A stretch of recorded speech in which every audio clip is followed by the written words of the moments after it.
So, Kyle, you were talking about that you've known Whit since he was an assistant to Todd and you were assistant to Pat Byrne. Sure.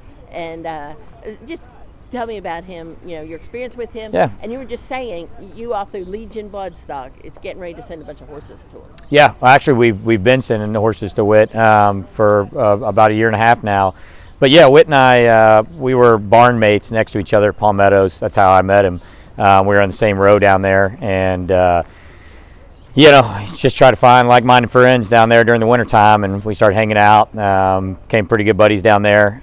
So that was my first in, and then obviously when we started Legion Bloodstock, Christian Vellante, one of our partners, him and Whit worked together with Todd, and they're really good friends. And when we started buying all these horses and we were making a short list of who we were going to send to, Whit was right at the top of that list.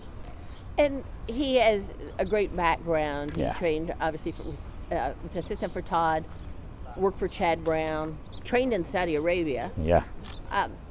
But it's not like he was given a barn full of horses when he started out. Right. Oh, no. He's really had to Absolutely. build pretty much from scratch. So talk about, that can be a tough thing to do. Just talk about him as a horseman. Yeah, no. So that was one of the things that I think we were so excited about with sending Whit horses, because he's not one of the guys with 30 other owners, and at that point I'm sure Whit's going to get to that point, but we knew that we would have FaceTime with Whit. We knew that Whit would give us honest feedback.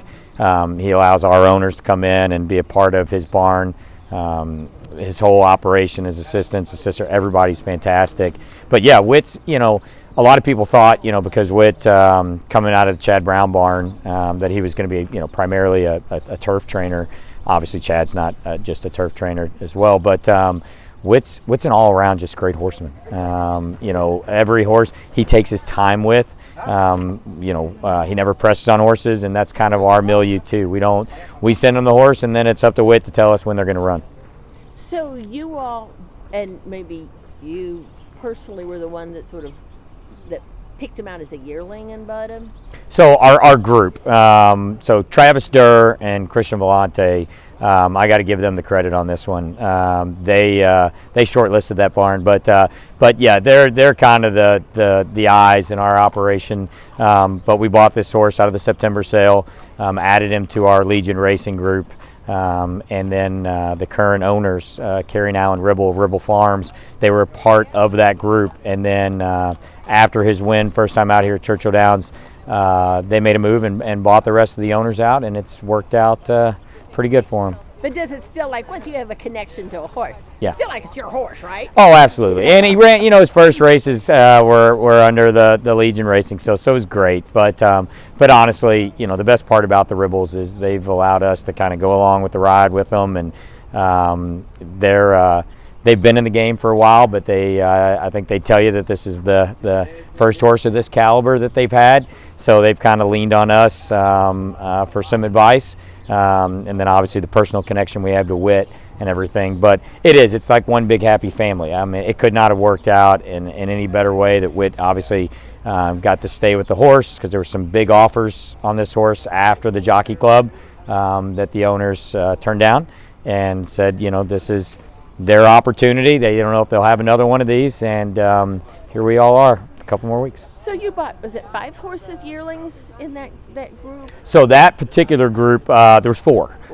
So kind of the brainchild behind the racing groups with Legion Racing is we typically, there consists of about 4 or 5 horses, and instead of putting all your eggs in one basket, you're buying a leg of 4 different horses. The hope is that 2 or 3 of them end up being nice, and we had a lot of success with last year's racing groups. We had Drip, that the Ribbles were also involved with, that won first time out very impressively, was on the Derby Trail for a brief time till we decided to give him a little bit more time. But the racing groups have they've exceeded even what we thought they would do, truthfully.